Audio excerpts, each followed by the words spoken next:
ভারত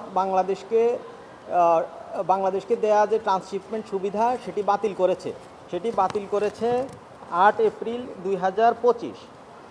বাংলাদেশ এর বিরুদ্ধে কোনো ব্যবস্থা নেয়নি। বাংলাদেশ যেহেতু একটি স্বাধীন সার্বভৌম দেশ এবং বাংলাদেশের জনগণের এক্ষেত্রে ইন্টারেস্ট রয়েছে, স্বার্থ রয়েছে, বাংলাদেশ সরকার as the representative of the state of the country, government of Bangladesh should take action against such facility, cancellation of facility of India. আমরা জানি 8 এপ্রিল 2025 ইন্ডিয়া বাংলাদেশকে দেওয়া ট্রান্সশিপমেন্ট সুবিধা বাতিল করেছে, অথচ বাংলাদেশে ভারতের অনেকগুলো করিডোর, ট্রান্সশিপমেন্ট এবং ট্রানজিট সুবিধা বহাল রয়েছে এবং ভারত এই সুবিধাগুলো বহুদিন ধরে ভোগ করে আসছে।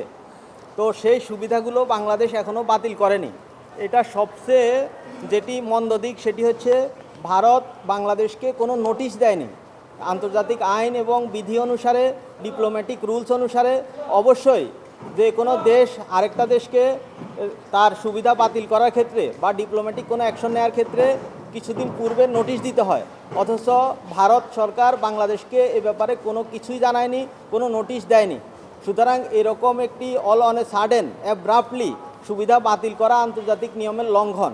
সুতরাং বাংলাদেশও যেহেতু এই ধরনের সুবিধা ভারতকে দিচ্ছে, এই সুবিধাগুলো বাংলাদেশ অতি সত্বর বাতিল করতে হবে এবং সেই বাতিল আরও আগেই করা দরকার ছিল, যেহেতু বাতিল করেনি সেজন্য আমি বাংলাদেশ সরকারকে আহ্বান জানিয়ে এই 7 দিনের সময় দিয়ে একটি লিগ্যাল নোটিশ দিয়েছি।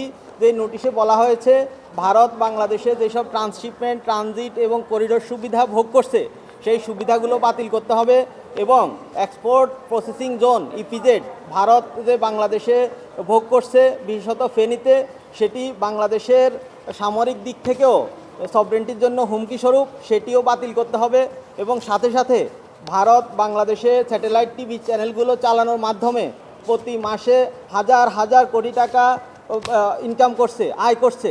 সুতরাং এই ভারতকে এই সুবিধাটাও আর দেয়া যাবে না এবং সাথে সাথে এই যে টিভি চ্যানেলগুলো, এগুলো বাংলাদেশের সংস্কৃতির সাথে অনেক কিছু সামঞ্জস্যপূর্ণ নয় এবং এর মাধ্যমে শিশু, কিশোর সমাজ বা বাংলাদেশের জনগণ তাদের নিজস্ব সংস্কৃতি থেকে বিচ্যুত হচ্ছে, এরকম অভিযোগ দীর্ঘদিনের।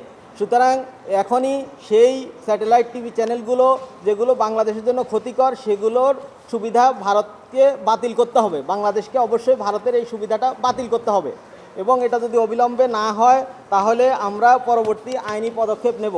বাংলাদেশ সরকারকে আমরা 7 দিন সময় দিয়েছি, এই 7 দিনের ভেতরে বাংলাদেশ সরকার যদি কোনো ব্যবস্থা নিতে ব্যর্থ হয় তাহলে আমরা প্রচলিত আইনে যেভাবে ব্যবস্থা নেওয়ার দরকার সেভাবে আমরা ব্যবস্থা নেব।